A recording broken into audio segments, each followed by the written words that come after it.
যদি আজ রাত ৩টায় আল্লাহ নিজেই তোমাকে ডাকেন আর বলেন, বল তুমি কি চাও, তুমি কি ঘুমিয়ে থাকবে নাকি সেজদায় পড়ে কাঁদবে? মানুষ যখন সব দরজা বন্ধ দেখে, একটা দরজা তখনও খোলা থাকে, সেটা হলো তাহাজ্জুদ। রায়হান একটা সাধারণ ছেলে, চাকরি নেই, সংসারে চাপ, বাবার অসুখ আর নিজের ভেতরে হাজারো দুশ্চিন্তা। প্রতিদিন সে চেষ্টা করত, কিন্তু বারবার ব্যর্থ হতো। একদিন রাতে সে ক্লান্ত হয়ে আকাশের দিকে তাকিয়ে বলল, ইয়া আল্লাহ, আমি আর পারছি না।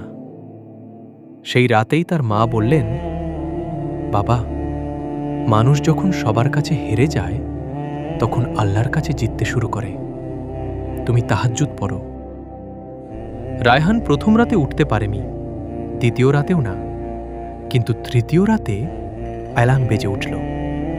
ঘুম চোখে সে উঠে অজু করল। ঘরটা নিঃশব্দ, চারপাশ অন্ধকার, শুধু সে আর তার রব। সে 2 রাকাত নামাজ পড়ল, তারপর সেজদায় পড়ে কাঁদতে লাগল। ইয়া আল্লাহ, আমি কাউকে বলিনি, কিন্তু তুমি তো জানো। আমার বাবাকে সুস্থ করে দাও, আমাকে একটা হালাল রিজিক দাও। তার চোখের পানি জায়নামাজ ভিজিয়ে দিল। কয়েক সপ্তাহ কেটে গেল। সে নিয়মিত তাহাজ্জুদ পড়তে লাগল। ধীরে ধীরে তার মন শান্ত হতে লাগল। একদিন হঠাৎ একটি পুরনো বন্ধুর ফোন, একটা চাকরির ইন্টারভিউ।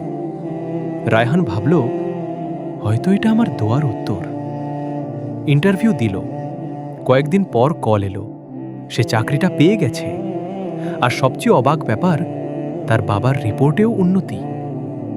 সে সেজদায় পড়ে শুধু একটা কথাই বলল, আলহামদুলিল্লাহ।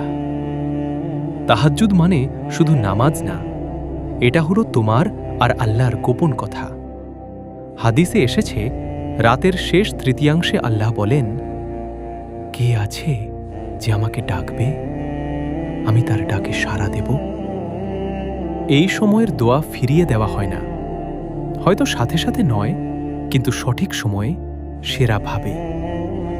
তুমি হয়তো এখন কষ্টে আছো, হয়তো কেউ তোমার কান্না দেখে না, কিন্তু রাতের অন্ধকারে একজন আছেন যিনি তোমার প্রতিটা চোখের পানি গুণে রাখেন।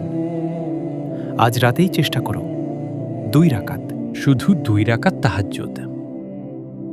হয়তো তো তোমার জীবন বদলে যাবে একটা সেজদা থেকেই। কারণ তাহাজ্জুদ শুধু নামাজ না, এটা অলৌকিক পরিবর্তনের শুরু। ভিডিওটি যদি আপনার হৃদয় একটু ছুঁয়ে যায়, তাহলে লাইক দিয়ে পাশে থাকুন। এমন আরও ঈমান জাগানো গল্প পেতে চ্যানেলটি সাবস্ক্রাইব করুন আর নোটিফিকেশন বেল অন করে রাখুন। আপনার একটি সাবস্ক্রাইবে আমাদের পরবর্তী ভিডিও